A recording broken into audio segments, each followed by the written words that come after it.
Afternoon, everybody. Thanks for waiting. Apologies for the delay, but I'm sure you enjoyed the music. My name is Sinead English, and I run a company called Hilt. I'm here with my colleague, Janine Andrew, who is down at the back there, and you'll be hearing a little bit more from her over the course of the next 25 minutes or so. So what we're going to be talking about today is how to ace your interview.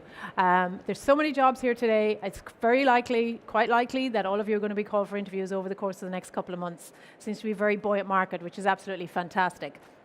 So let's talk a little bit, first of all, about how to prepare for the interview.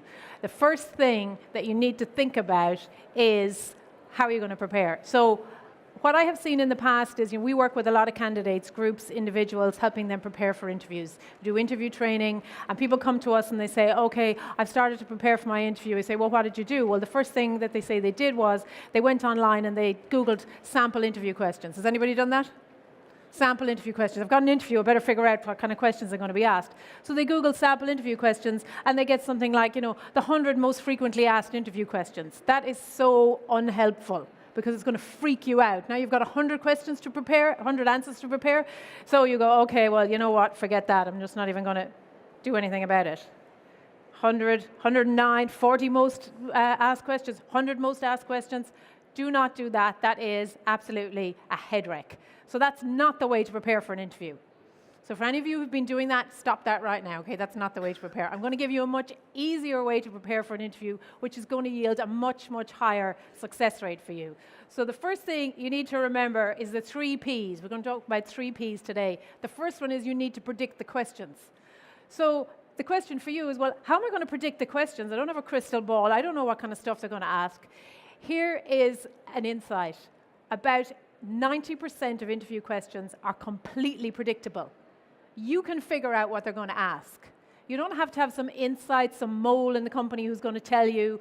You don't have to sort of, sneak into the company the night before and take a look at the interview questions. You can figure it out. How are you going to figure it out? Where do you need to look? Where you need to look is the job description. The job description is going to tell you what exactly they're looking for. So we've been walking around here for the last 3/4 of an hour chatting to companies, asking them about what their interview process is, what are the different stages.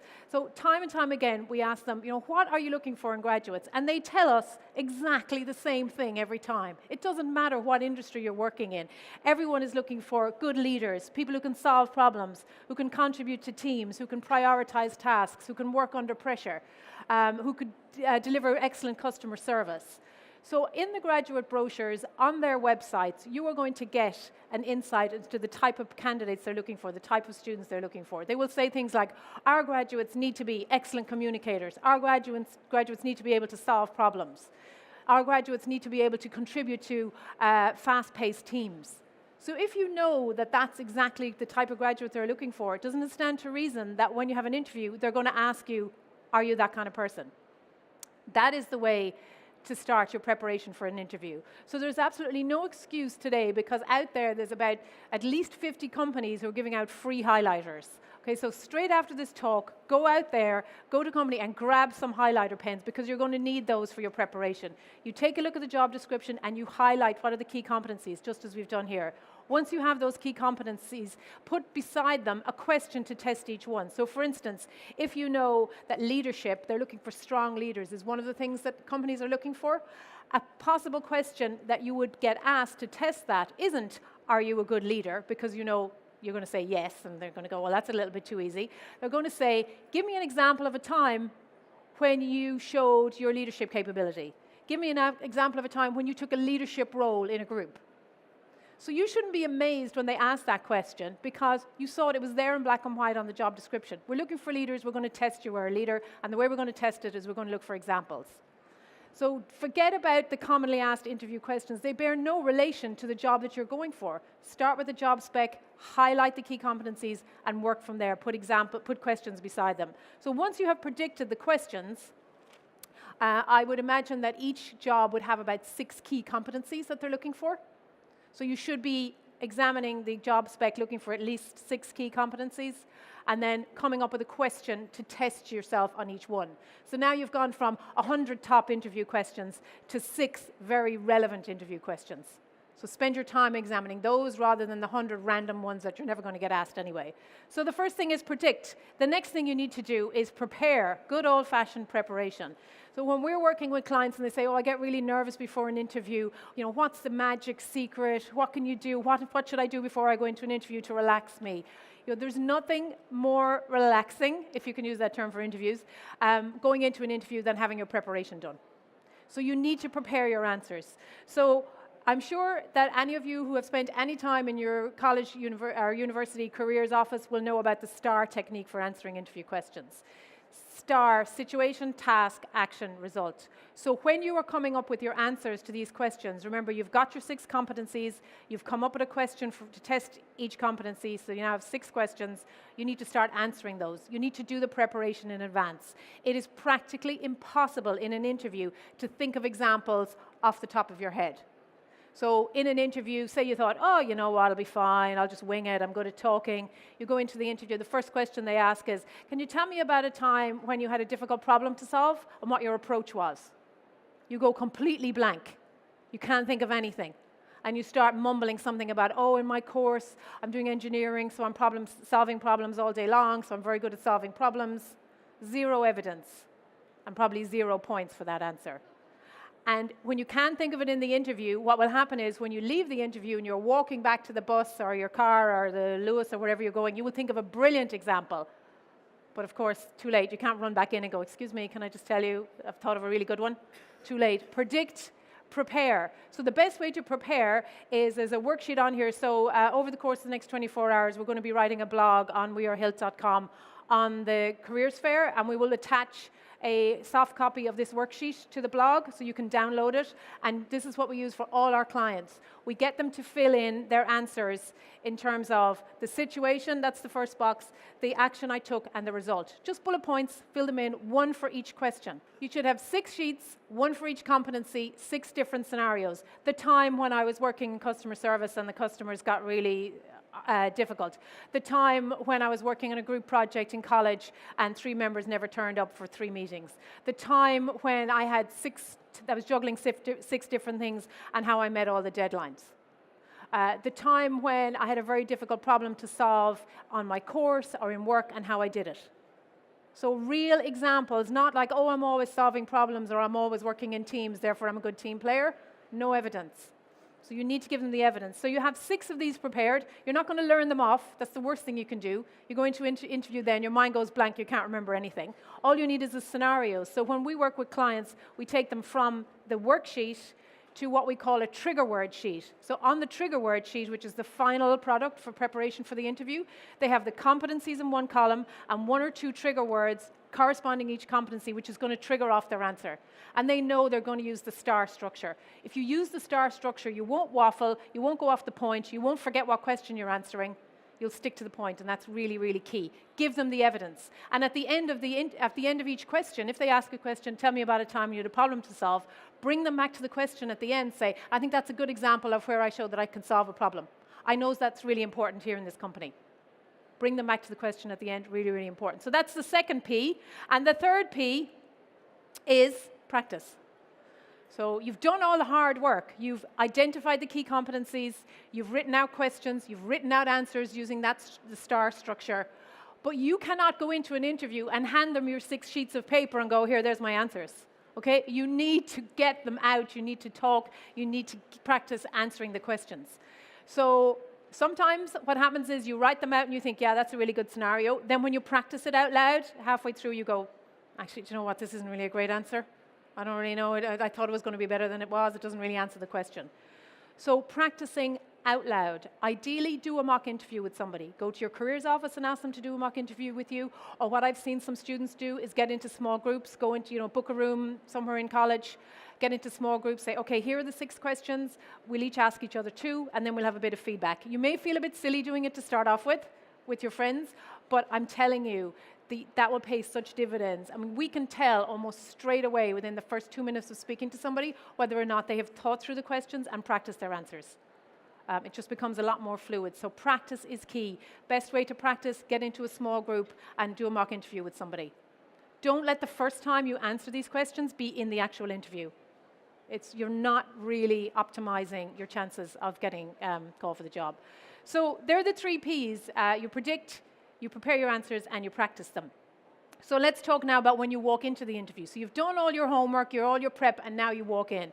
So 93% of somebody's first impression in the first 3 minutes that they meet you is based on nonverbal characteristics. So what do we mean by nonverbal characteristics? How you walk into the room, how you're dressed, eye contact, handshake. Okay, good. My hands are freezing now. Apologies. Okay. So if I shake your hand like this, real like wet fish kind of handshake, immediately that person is thinking, no, you know what? They're not really competent. They're not really confident. And they're implying all of this stuff just from how I shook their hand. Seems bizarre, but people do. So if you're aware of all of that, what we do with our clients is we get them to practice walking into a room, which may sound ridiculous for people who are over the age of 18, that you're saying, I'm going to get you to practice walking into a room, I'm going to get you to practice shaking my hand, and I'm going to get you to practice sitting down in the chair. But again, these are things that we find in interviews. Candidates walk in and they go, oh, should I sit down? Is it okay? Will I shake your hand? I'm waiting for somebody to tell me what to do. So get all of that out of the way. First impressions are so important. So visualize the room. I've had clients who try and get into the interview room the day before so they can see what the scenario is, so they're not walking in cold going, oh gosh, I wasn't expected to be this big, or I didn't think there'd be a panel, and now there is. You can ask the company in advance, what's the best way for me to prepare for this interview? How many people are going to be interviewing me? Go around today and ask the companies here, what's your interview procedure like? I mean, we're hearing things today like group interviews, group discussions, assessment centers, one-on-one interviews, senior partner interviews, technical interviews. There's so many different types of interview. Get all that information up front so you know what to expect. So first impressions stick. Now the first question that you're going to be asked in about 90% of interviews is going to be a variation on tell me about yourself. It might be, can you summarize what you can bring to the role? It could be tell me about yourself. It could be summarize your CV, summarize your career to date, summarize your education. It's going to be one of these big open questions. So you know that this question is coming up. So anybody who sits in an interview when they get asked this question first and sits there with their mouth hanging open going, well, do you mean, will I tell you a bit about like what I do in my spare time? Or do you want to know? I'm immediately thinking, forget it, this person isn't going to get the job. So there are 4 key elements when they ask this question. There are 4 key things that they want to know, 4 key pieces of information. In this order, because you're students and you're in full-time education. If I was working with a group that were not in full-time education or that have been working for a number of years, we'd switch it around. But for you guys, the first thing is going to be your education. You're going to summarize your education. A couple of lines on your education. The next thing you're going to do is you're going to summarize your skills and competencies. You're going to tell them what your skills are. I'm a highly organized person. I'm really good at solving problems. I'm very good at working in teams. I'm very good at dealing with customers. You don't have to give them all that evidence at that stage because that's going to come throughout the interview. You're really just marking their card saying these are the things that I can bring to the role. So that's the second thing, your skills. The third thing is your work experience. So I was talking to a group yesterday saying they want to work in financial services, and a lot of them don't have financial services work experience. But a lot of them have experience of working in bars and restaurants and garages and shops. I said, you need to take that, and rather than saying, oh, for my work experience, I don't have any relevant work experience, that's so negative. You turn it to a positive, say, well, I'm currently working part-time in a local shop. It's extremely busy, so I've had to deal with figuring out how to deal with really irate customers. I have to work to a very tight schedule. I have to deal with at least 300 customers every day. So that's given me great flexibility, and I know that's going to be useful in this role. So you turn it to your advantage, the so-called transferable skills. You've got these skills, show them how they can be useful in the role. So tell me about yourself. You're going to get asked that question. You really owe it to yourself to prepare an answer. So, and the fourth element of it, so you've got your education, your skills, your experience, and the fourth is what we call a strong finish. So often we would see candidates who start off quite strong. Oh, you know, I'm currently a final year student, and and they go through, and then they kind of, it's sort of, if you track the activity or the enthusiasm, it sort of goes like this, and then, okay, they go, and that's really it, I suppose. That's all. That's me. And it was just like, you know, you were going so well until you fell off a cliff, okay? So at the end, just finish it off by saying something along the lines of, so I'm really confident that given my education and my skills and my work experience, there's a huge amount that I can offer this role. I'd really like to be given the opportunity. Ask for the job. Finish it off on your terms rather than the employer or the interviewer going, is that it? Are you finished? You know, so you need to take control of it. So that's another thing. You need to start strong. During the interview as well, tip about answering the question. Sounds very basic. Often we find in interviews, candidates don't answer the question that they're asked. They answer the question that they hoped they were asked. So it's like, tell me about a time when you had a difficult problem to solve and what you learned from it. Tell me about a time when you had a deadline to meet and you didn't meet it. So they go, oh, well, I don't have this one prepared, but I have a story about a time I met a deadline, so I'm going to tell that one instead. I mean, that doesn't wash. So listen to the question, repeat the question back to them. So often we find with candidates that they're halfway through answering the question and then they go, I'm sorry, I've totally forgotten what was the question. Okay, that may happen to you. So to minimize the chance of that happening, when they ask you a question, can you describe a time when you had a difficult communication to make with a client? So you repeat it back to them before you answer. So you're looking for an example of a difficult communication. Let me think. Yeah, a good one would be, and then you proceed with your answer. Answer what you're asked, not what you think you want to be asked. They will give you points for each answer. So when we score interviews, we give 5 points for each answer, maximum of 5 points. 5 is outstanding, 0 is terrible. You don't open your mouth, basically. So if you're asked 5 questions in an interview, you know the maximum score is 25. So if you make an absolute mess of one question, you just sit there with your mouth hanging open, you're now being marked out of 20. You know, it's really, really hard to come back. So predict the questions, and then you're not going to fall into that trap. And show them you're relevant to the job. So you know what the key skills are, you know what the requirements are. So throughout your answers, say things like, and I know that's very important in this job. Don't just describe yourself in some bubble and let the interviewer have to figure out, well, what he or she has told me is relevant and what is not relevant. So now you have done your preparation. You've predicted the questions, you've prepared them, you've practiced them, you've got your tell me about yourself ready to go, you're all set, you've worked with some friends to practice your answers. We need to talk a little bit about video interviews. About 40 to 45% of graduate employers are now using video interviews. Has anybody done a video interview? Okay. A couple of you? Okay. Did you like them? No, nobody likes them. The employers say, oh, the students love them. We go, students hate them. Okay, so for those of you who don't know what it is, let me just bring you up to speed. Some people think, oh, it's a Skype interview. No, it's not a Skype interview. It's a one-way interview, so you get an email to say, congratulations, you've got an interview. Please click on this link and complete the interview within 72 hours. So it's a one-way interview. You click on the link and you are talking to a screen. The questions appear across the screen one at a time, usually about 6 questions. You have 2 minutes to answer them. You have about 1 minute to think about what you're going to say. The camera comes on after the 1 minute of thinking time. You answer for 2 minutes. That gets captured and sent to the company. There's no second chances. There's no, oh, can I do that again? I made a mess of it.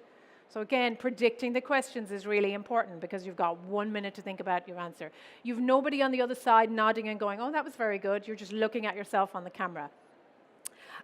Usually follows an application form and some aptitude tests. I mean, so many companies out there today now are using video interviews. So what kind of things are you asked? It's usually about 6 questions. We'll start with an opening question, tell us a bit about yourself. Then they will ask some competency questions linked to the role. And then there will be a closing question, is there anything else you'd like to add?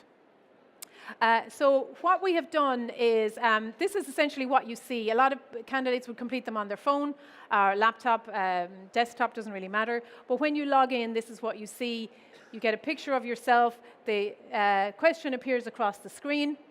Why would you be suitable for this role? And then there's a timer that starts, the light comes on, and it starts 2 minutes, 1 minute 59, 58, 57. You have to talk and you have to deliver your answer.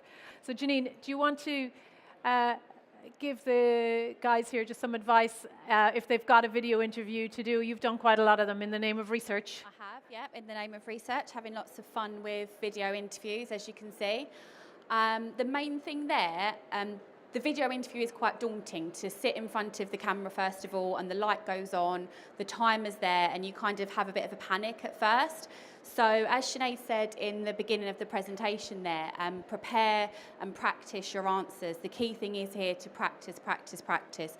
So with the video interview, get comfortable in front of the camera, talking to the camera, finding the lens so you've got a good eye line, so you're not looking down at the keyboard. Make sure that you're looking essentially the interviewer in the eye. So you can do that if you have a chance to practice with video interview software. Some universities have that available to do in the Career Centre.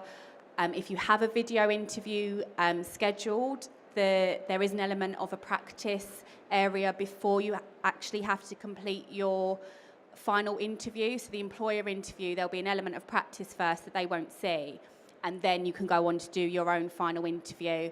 So you can use that opportunity to practice, or simply practice with your phone or your computer, talking to the camera, record yourself, play it back, get used to hearing yourself on camera, score your answers. As Sinead went through, there's kind of a 5-point score. Make sure you're answering using the STAR technique.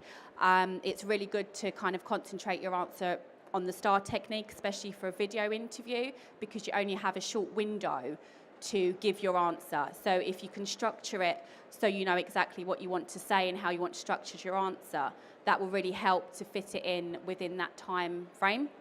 So they would be my main points there on the video interview, if you've got them up and coming. Practice, practice, practice. Thanks, Janine. I mean, it is a very stressful experience, and as Janine said, the more practice you can do, the less stressed you're going to be. They will not give you a second chance to re-record your answers. That's the issue. Okay, so just to finish off then, after the interview, it is really, really important that you, as soon as you come out of the interview, write down the answers or the questions you were asked. We hear it all the time from candidates. They say, I'll never forget that as long as I live. What an experience. And a week later I say, oh, can you tell me the questions you were asked? Sorry, I can't remember any of them. Okay, that is really, really valuable information for the next time you go for an interview. And to give yourself even more points, you know, the A-star answer solution would be, once you come out of the interview, write down the questions you were asked, and then on the column opposite it, write down a reflection for how well you thought you answered it. So the next time you're asked that question, you can say, okay, well, I thought I answered that pretty well. Look back at my notes. I should have included something else that I didn't. So you can include that and you can fix it for the next time. So the questions you were asked and a reflection of how you thought you answered them is invaluable for you for the next time you do an interview. You know, don't reinvent the wheel every single time. Often companies, if you don't get the job, you can contact them and say, you know, I was disappointed not to get the job. Is there any suggestions you can give me for how to improve for next time? Companies will not respond to you saying, I didn't get the job. Why didn't I get the job? What was wrong with me? Okay, they'll just go, they were more qualified candidates, and that's useless information. Whereas if you change it around and say, is there anything you can give me, any advice for next time? Sometimes they will just give you something that is very, very useful for you. And if they give you something, then act on the feedback. Don't say, oh, they told me that I needed to have better eye contact and I needed better competency stories. I mean, you know, what do they know? I mean, you know, don't just say, okay, I need to improve. I mean, every now and then we meet clients and they say, oh no, I didn't get the feedback because it was such an awful experience. I don't want to forget about it. I don't want to even think about it. I mean, that is, as painful as it is to get the feedback, that could be the thing that just helps you for the next time. So if you do all of that, all the things, I know we went through it very quickly, what's going to happen is you're going to start to get job offers. Okay, and once you get the job offers, then you'll be happy, and in a couple of years' time, you will be the interviewer behind the desk interviewing students for jobs. Okay, so thank you very much for listening. If you're on Twitter, we're at Hilt Careers. Follow us there, because what we'll do is put up the tweet when we've got the blog on the website, and then you can download that worksheet. We're at wearehilt.com. So we are going to take, do we have time for a couple of questions? I don't know, we have this microphone that we can throw, and we really want to throw it to somebody, so. Sorry, I noticed you didn't mention anything about thank you notes straight after you've done the interview. You know, I think, yes, you can send a thank you note, but just make it a one line. You know, thank you for interviewing me today, enjoyed meeting you. You know, the other times you see on websites say, oh, go on and on about the great company and all this gushing stuff. I don't really think that works. So yeah, you can send a thank you note, you know, enjoyed meeting you, and leave it at that. I mean, sometimes it's a good idea as well to connect with them on LinkedIn after you've had the interview. So look them up on LinkedIn before the interview. People like to know that you've done your homework and that you're looking them up before the interview. Don't be afraid to do that. And then after the interview, you could send them a connection request on LinkedIn and say, oh, you know, thanks for the interview today, I enjoyed meeting you. And leave it at that. Please connect with me on LinkedIn. You know, I think writing letters it's a bit cringy. You know. And that's you just a straightforward email, no? Yeah, straightforward email would do as well. Yeah, okay. yeah, as long as it's short and just one line. Yeah. don't have a long email. Okay. Yeah. Okay, fine. It's like during video interviews, you have, sometime you have some time left for the question. Yeah. So what should we do to, compensate that time, or we should just end that question at that time, or what should be done? So I think your question is at the end of the interview when they say, do you have any questions for us? No. No? I mean, for a particular question, if they give us 3 minutes to answer the question, Yeah. but we have answered the question in only like in 2 minutes or Okay. 1.5 minutes. So Yeah. what do we do for For the the video remaining time? interviews.